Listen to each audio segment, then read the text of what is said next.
Great, welcome back to your own channel fiction stranger. मैं हूं आपकी फ्रेंड और आज मैं आपके लिए एक बहुत मज़े की स्टोरी लेकर आई हूं जिसका नाम है मैटिल्डा और इसके राइटर का नाम है रोल्ड डैहल।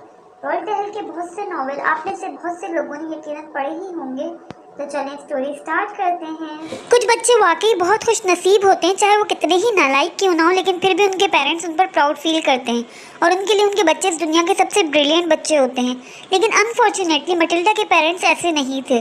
इस दुनिया में रोज़ाना बहुत सारे बच्चे पैदा होते हैं, लेकिन हर बच्चा दूसरे बच्चे से बहुत मुख्तलिफ होता है।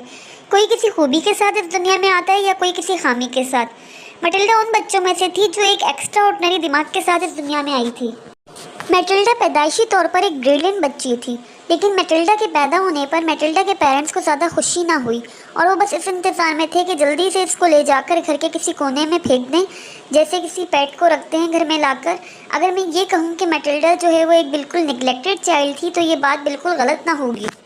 चलें अब मैं आपकी मुलाकात मैटिल्डा के पेरेंट्स और उसके भाई से करवाती हूँ। ये मैटिल्डा के फादर मिस्टर हैरी और ये मैटिल्डा की मदर मिसेस हैरी हैं, और ये मैटिल्डा का बड़ा भाई जो उससे 5 साल बड़ा था माइकल है। मैटिल्डा एक बहुत ब्रिलियंट बच्ची थी, उसका दिमाग बहुत तेज था, वो हर बात को फ़ौरन पिक करती थी और सीख जाती थी।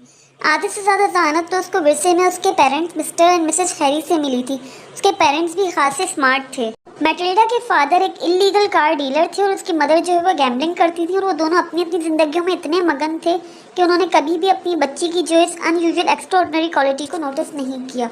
और वो अपनी बच्ची से इतने अनअवेयर थे कि अगर वो टूटी हुई टंग के साथ उनके सामने क्रॉल भी कर रही होती तब भी वो नोटिस ना करते। जैसे मैंने आपको स्टोरी के शुरू में बताया कि मैटिल्डा कोई आम बच्ची नहीं थी, बल्कि एक एक्स्ट्रा ऑर्डिनरी दिमाग के साथ इस दुनिया में आई थी।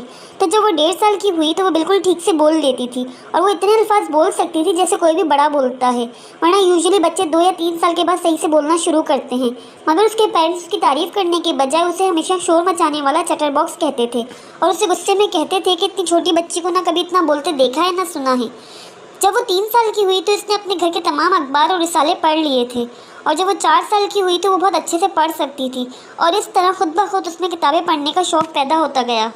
मैटिल्डा के पूरे घर में सिर्फ एक ही किताब थी जो उसकी मदर की थी, इजी कुकिंग के नाम से। जब इसने वो किताब पूरी पढ़ ली और तमाम रेसिपी सीख ली तो इसने डिसाइड किया कि इसे कुछ और इंटरेस्टिंग चाहिए। तो इसने अपने फादर से कहा कि मुझे बुक चाहिए। तो उसके फादर ने कहा कि तुम्हें बुक क्यों चाहिए? तो मैटिल्डा ने कहा कि मुझे बुक पढ़ने के लिए चाहिए। तो उसके फादर ने कहा कि टीवी में क्या प्रॉब्लम है? हमने तुम्हारे लिए इतना प्यारा 12 इंच का टीवी लिया है और तुम किताब मांग रही हो, तुम बिगड़ गई हो मेरी बच्ची। फ्रेंड्स, कितनी फ़नी बात है कि हमारे पेरेंट्स हमें पढ़ने के लिए फ़ोर्स करते हैं और मैटिल्डा के फादर उससे टीवी देखने के लिए फ़ोर्स कर रहे थे। तो फ्रेंड्स, कैसा लगा आपको मैटिल्डा का फर्स्ट एपिसोड? अगर आप इसका नेक्स्ट एपिसोड सुनना चाहते हैं तो इस चैनल को लाइक कर दीजिए, सब्सक्राइब कर दीजिए और बेल आइकन के बटन को हिट कर दीजिए ताकि आने वाला हर न्यू एपिसोड आपको सबसे पहले मिल सके। Thanks for watching.